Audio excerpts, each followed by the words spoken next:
Good morning, everyone. Uh, in this light, I can see. Well, okay, now I can't. Now I can. I can see all my wrinkles. And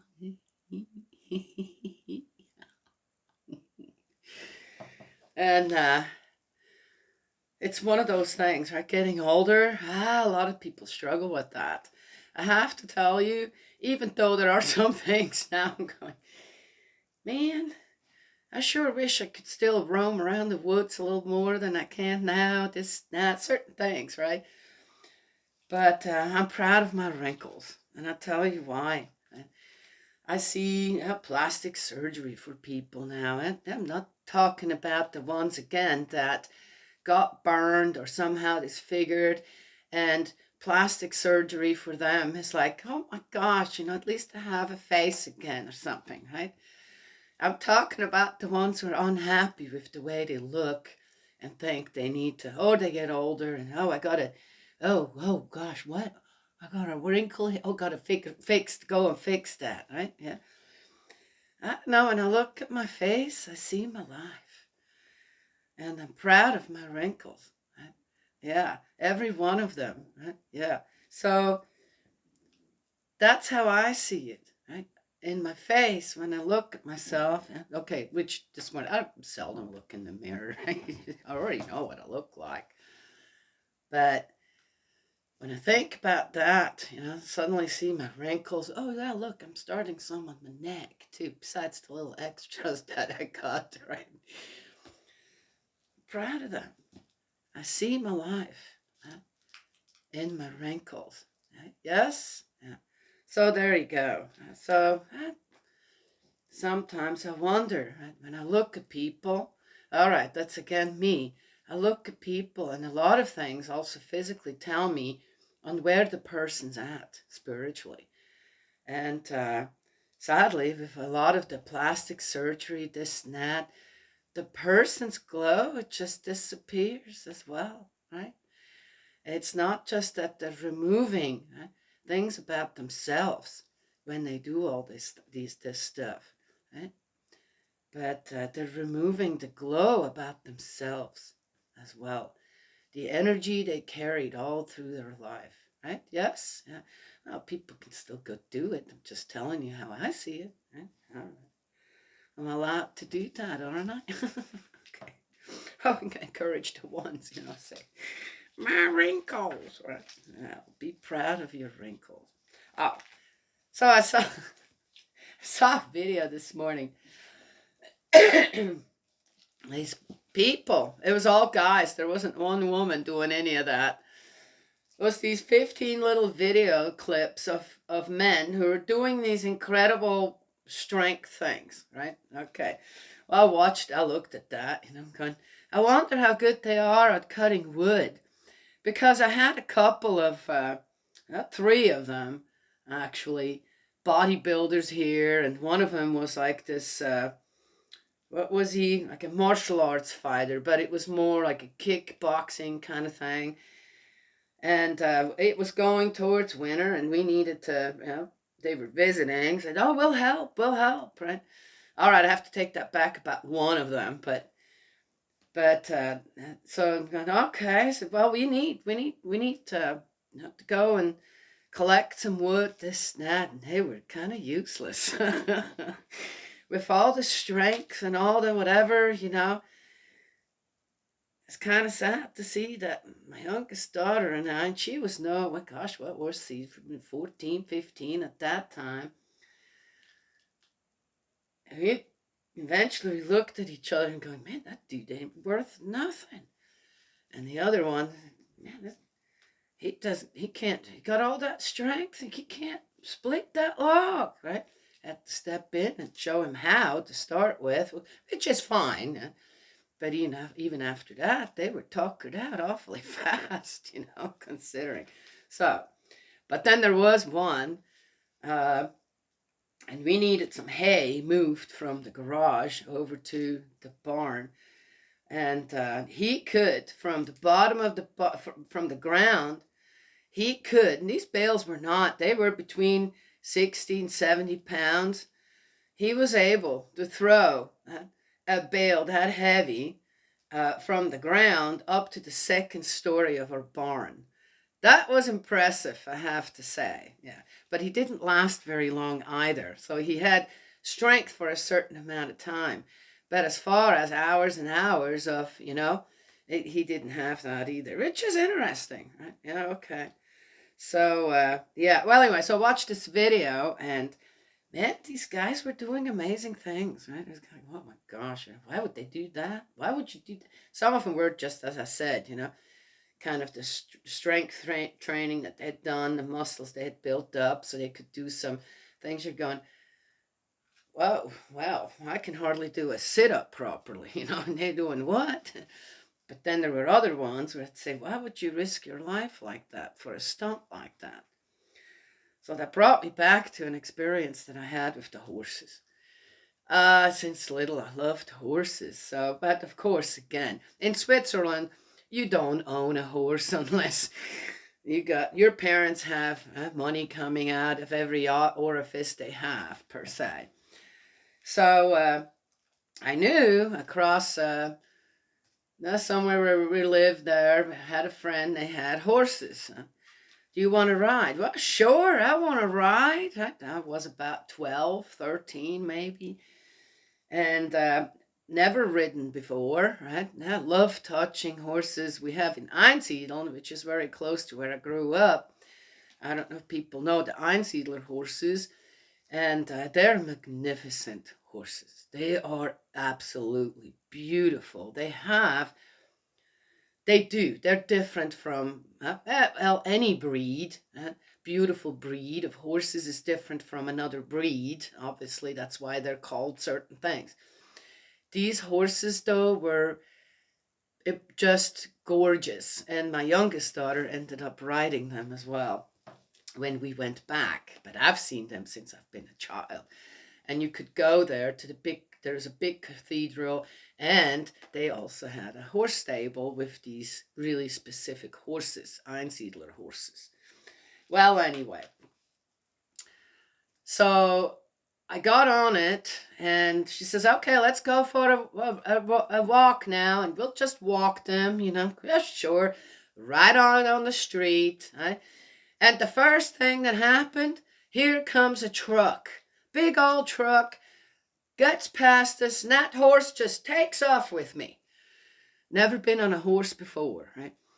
Here I'm going, well, watched enough movies. So I'm going, well, one thing, you got your legs, you better just tighten up them legs so you don't fall off.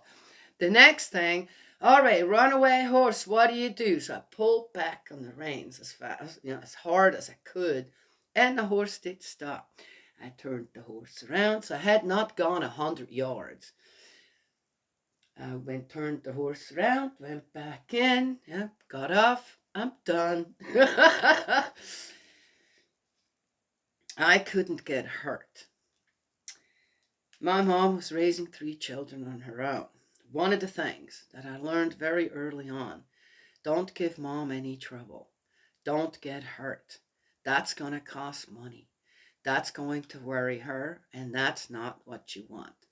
So, then I never rode a horse again.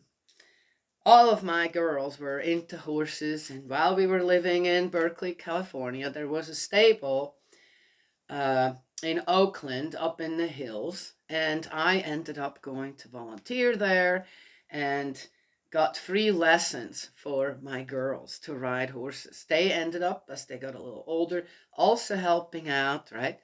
So there you go, because it's expensive there too. For us, it was expensive, right?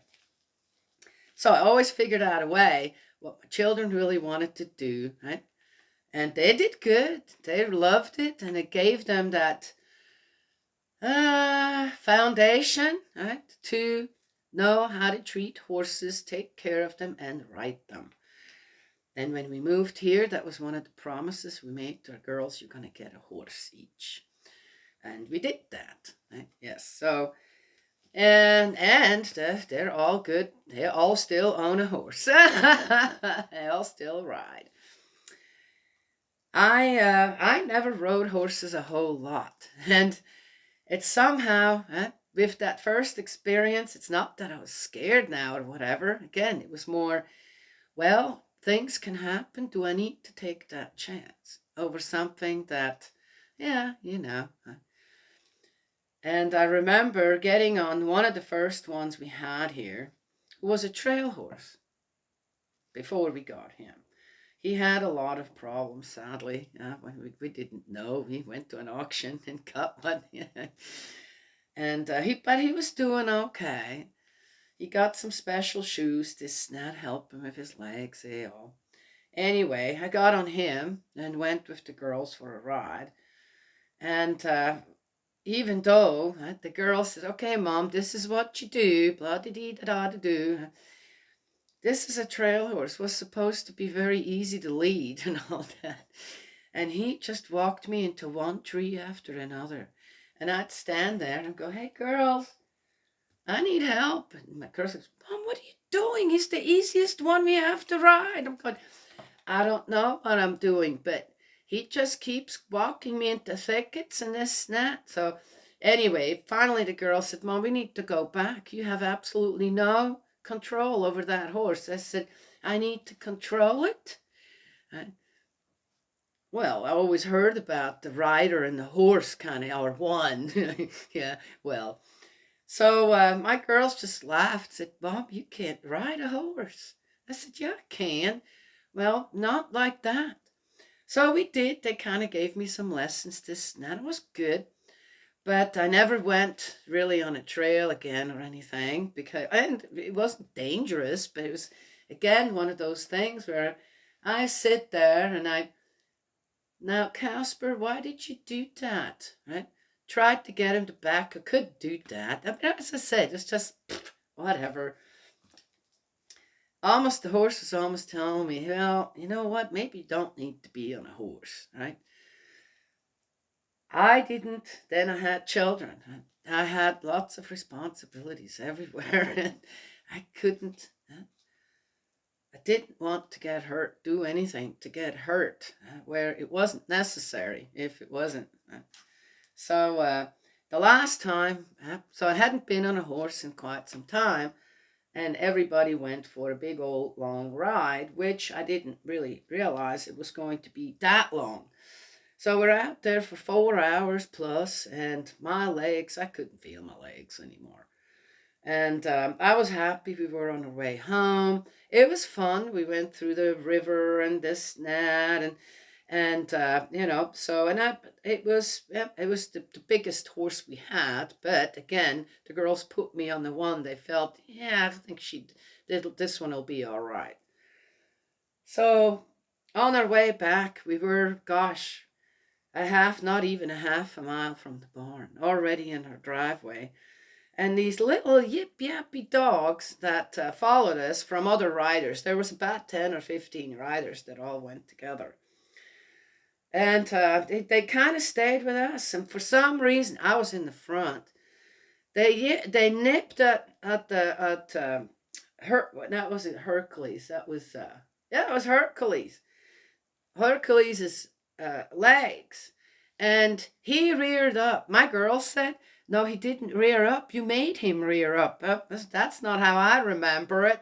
Here I am. He starts stomping his back feet, and I'm not sure what I did. Suddenly he rears up, and here I go. I couldn't hold myself on there anymore. My legs were numb, and I fell down. And he stomps around, and I rolled over into the ditch, and he didn't step on me or anything. And I'm laying there and I'm going, I can't feel my back. I can't feel my back. My daughter comes up and said, "Mom, get up." I said, "I don't think I can." "Come on, get up." I said, "Leave me alone." I said, "Just leave me laying here for a moment." I said, "There's all kinds of sensations going through my body right now, but one of them, to get up isn't one of them."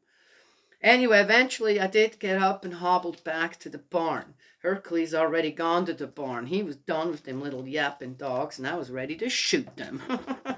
Okay, we didn't.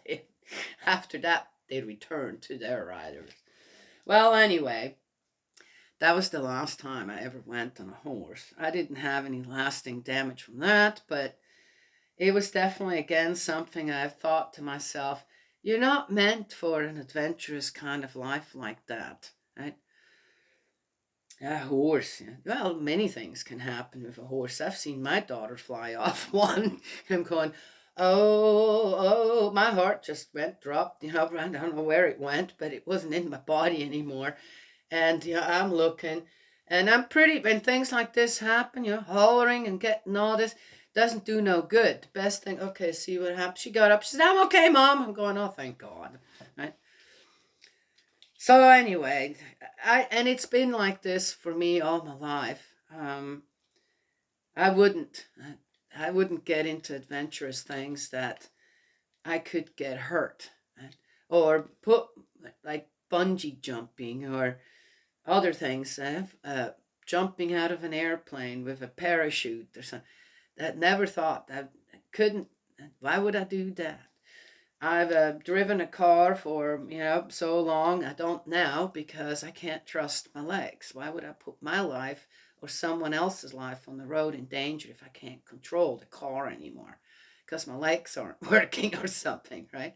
So I gave that up and I realized, and I had a no accident, no tickets kind of all my driving time. I just stuck with. I let the people pass me, and I was one of them Sunday drivers most of the time. Yeah. Again, I had responsibilities. I just didn't want to take the chance, or uppity the chance due to my own behavior that something might happen. And then what? That's kind of how I lived all my life, and I feel pretty mighty fine about it. Then when I see other people do all these different things, I'm going, man, why would you do that? Just to get a kick out of something. I'm not getting it. But the one thing with, again, watching this video, and I've thought about it before, is the differences in us on how we live our life, what we need in our life and what we don't need in our lives, right? Yes? And I'm good with that, right? As I said, watching that video, I'm going, well, sheesh, wow, that's pretty amazing that people can actually do that, right? But as far as, oh, I want to do that, oh no, absolutely not. No desire. And I think differences in people, it's fine. That's fine. Those kind of differences, right? If you make sure that the risks that you take out there isn't going to affect someone else in a very, very negative way to start with, right? We don't just aren't responsible for our own life. We're also, in a way, responsible for the well-being of the people around us. Right? Yes, that's how you work together, also in a society, isn't it? Isn't that right? Okay. So, and yeah, kind of also shows kind of the different state of mind that we have when it comes to certain things. The problem, I think, is when then the differences are so far apart, right, that conflict, right, seems to be just a everyday kind of thing. Then we need to start to rethink, right, on how we live our lives. I think. Right? Well, how to do that? Then who's right? Someone who wants to go out and, okay, I don't want to get into that. I think I made my point, on how the differences that I can accept. That some people are so adventurous, this not need that kind of high of doing certain things that are. I look at them going, why would you do that? Yeah, yeah, and they're probably looking at me going, why don't you take a risk here? And I took plenty of risks in my life when it came to certain things, but they were necessary risks, right? Yes, yeah. So anywho, one can look at it in one way or the other. And then, of course, just like I said with the wrinkles, It's our attitude towards certain things don't just affect us physically, but also somehow spiritually. We should grow as a people, not just as oneself. Right? Yeah. How can I do that if you're all fixed up and I can't see anything around you anymore?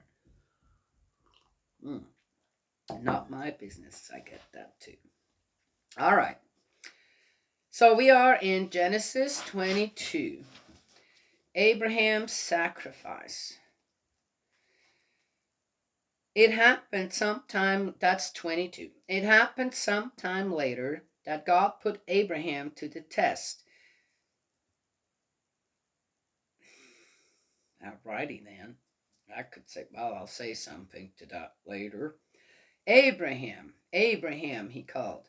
Here I am, he replied. This is like a script or play or something. God said, take your son, your only son, your beloved Isaac, which wasn't his only son, though.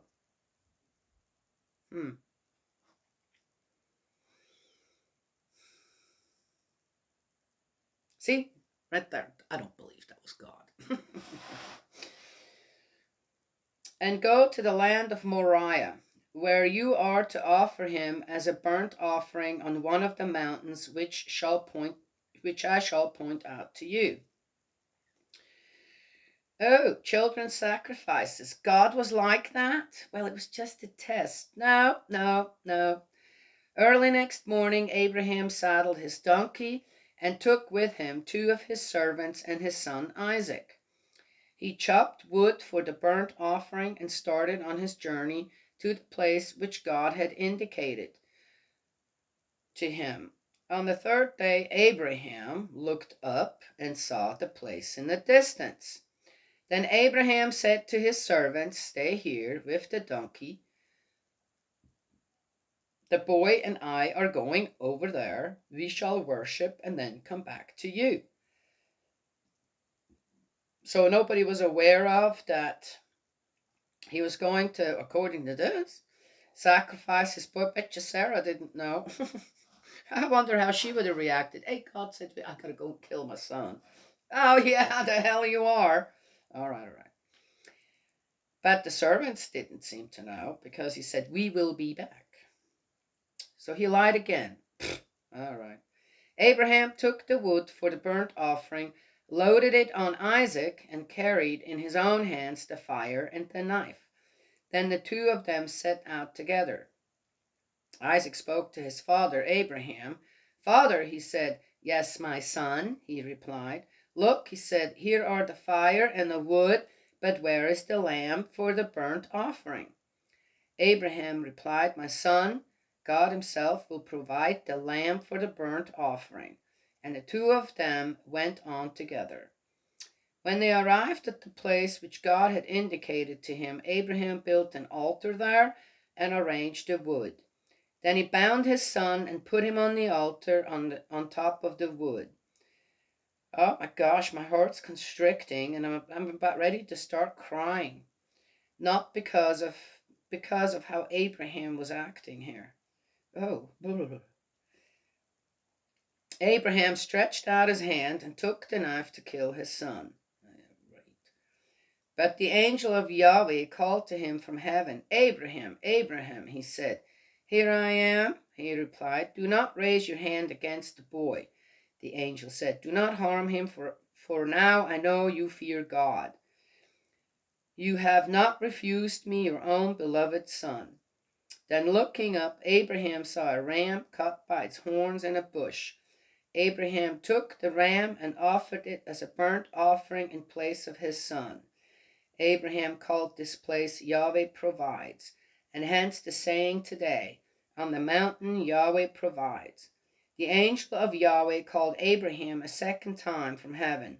I swear by my own self, Yahweh declares that because you have done this, because you have not refused me your own beloved son, I will shower blessings on you and make your descendants as numerous as the stars of heaven and the grains of sand on the seashore. Well, we heard that how many times now already? Your descendants will gain possession of the gates of their enemies.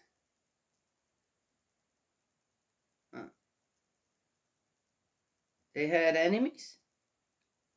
Where? How?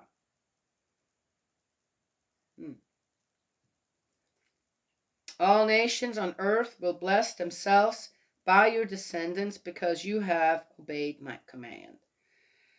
Abraham went back to his servants, and together they set out for Beersheba, and Abraham settled in Beersheba. This story, okay, I'm a mother, okay, is really disturbing to me. First of all, we all know on how in some cultures this that children's sacrifices were made, and they didn't get stopped by God, now were they? Huh? So would God really put one of us on the test like that? You know, one could say, well, God made good on not just expecting that of Abraham, but he sacrificed his own son. Yeah, not quite the same now, is it? I said, God can't interfere, neither could Jesus, in the behavior of the people. Couldn't do that. That would have taken away our freedom of choice, our freedom of will. And what we have to do, and I think this story is more about that, is we have to be 100% willing, right, to give our life, our spiritual life, right, our physical life to the laws, the 10 Commandments, and our spiritual life absolutely to goodness. We have to give that over all to God. Right? Yes? So, did God actually really? Is this story, in the way that it is told, had to be told that way? The seriousness, right, of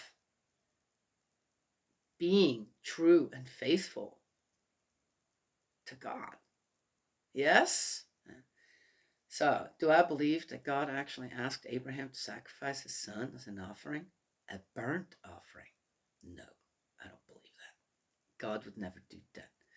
Would he put Abraham to the test like that? With that? No.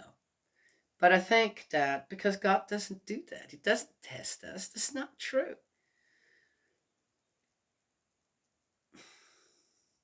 The way Earth is designed, physically, everything, this and that, it comes with its challenges, right?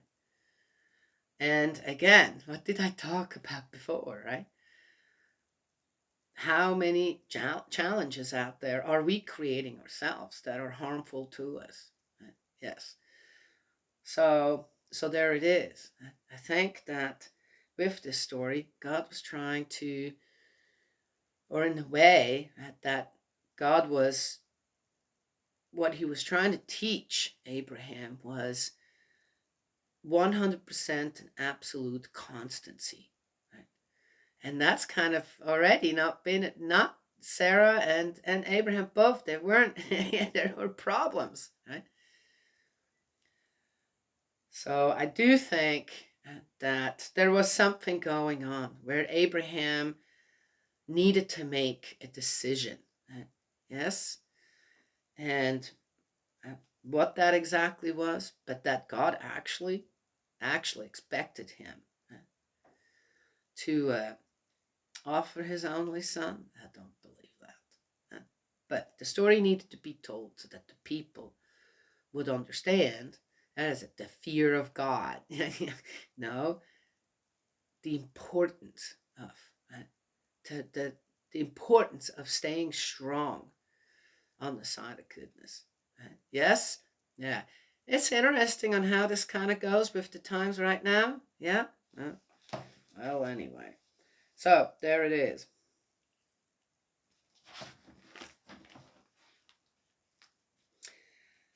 The descendants of Nahor. It happened sometime later that Abraham received word that Milcah, two had now borne sons to his brother Nahor. Uz, his firstborn, Buz, his brother, Kemuel, father of Aram, Chesed, Heso, Pildash, Chidlaph, Bethuel, and Bethuel was the father of Rebekah. These were the 8 children Milcah gave Nahor, Abraham's brother. He had a concubine named Reumah, and she too had children, Tibah, Gaham, Tahash, and Maachah. Okay, I guess the ones here that, which ones did they mention? This is in here just to give us some, Rebecca, obviously, Aram, again, to descendant, not a lineage thing again, because we hear about Rebecca definitely later on. I'm not sure about any of the other ones. I can't remember. But again, right? He had a concubine. God Almighty.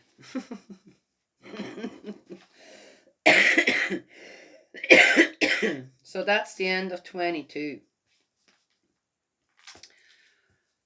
So one more thing I want to say about 22, and interesting. I mean, the story about Abraham and Isaac, right? Being tested, it's a big story, and most people, Christians, know that story. You don't know anything else, you know that story, right?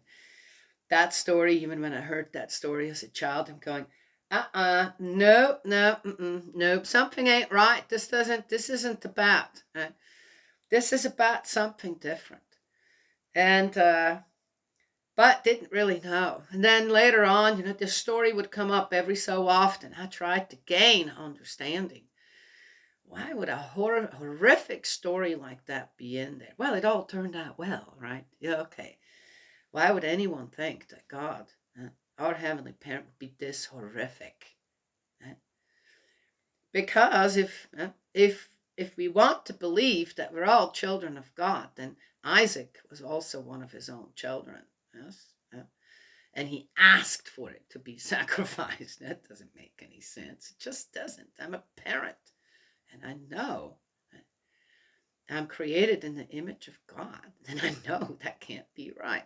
So it has a little bit of a different meaning that we need to, and it says it's to see how much do you actually, are you on my side? The strength.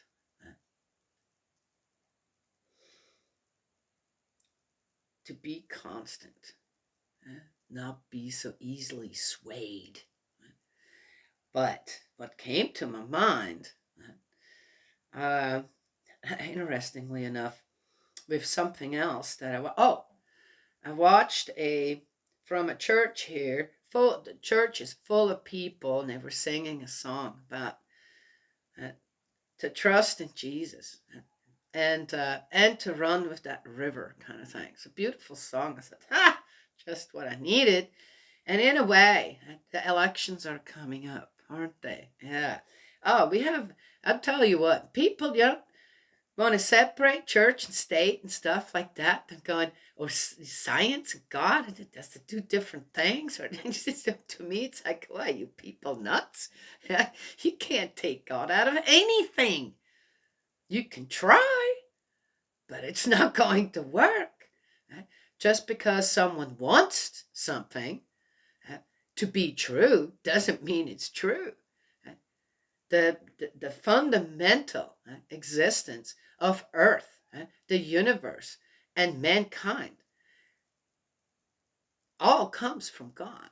And it's not that difficult to figure that out if you take a walk in nature on how things all work, how amazingly they work. There is nothing in nature, nothing within humankind or the universe or how the earth works in all around. There's nothing just general. It's all amazing. Yes. Yeah.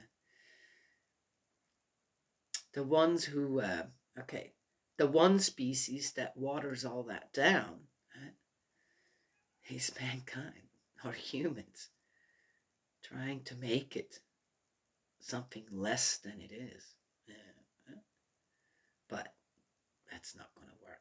So, for the elections, however you decide to vote, make sure you vote where God's present. Right? Yes? Yeah.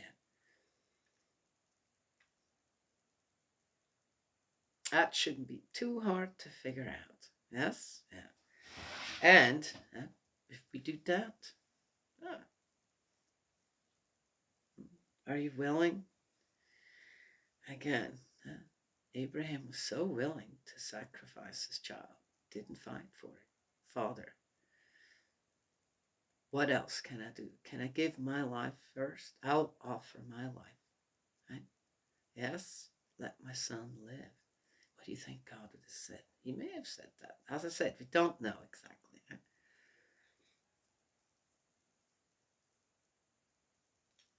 Are people out there willing to keep sacrificing their own children? Not because they're asked to do, because they're willing to do so. Yeah, right? Yes. And of course, we all have to work on that. Not just the ones, not just point the finger at the ones that are so fine with abortion, no matter what. The ones are so fine of our children being groomed into just absolute filth, grow up with absolute filth when it comes to the principles of love. And twist things in their mind around where there hasn't been a problem, but suddenly there's a problem drilled into their mind. Right? Yes? Are we willing, continuously willing to just accept that? Now, there is an absolute non-violent way to get back to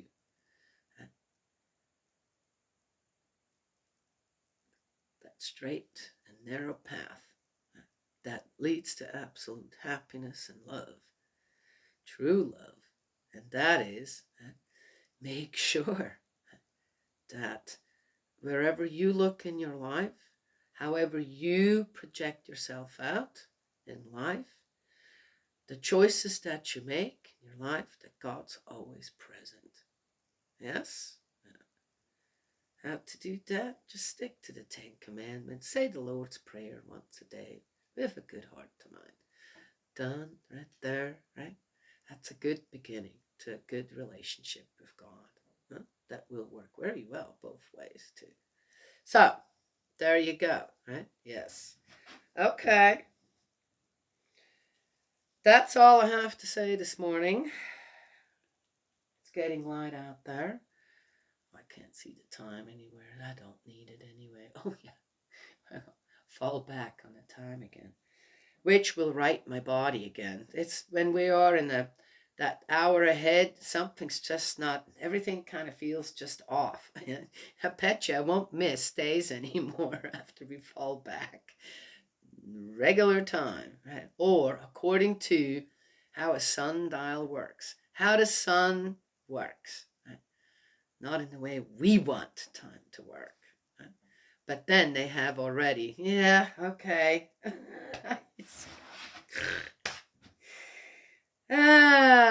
It's what it is, right? Yes, yes. God's love and blessings always, and protect you. And I will talk to you another time.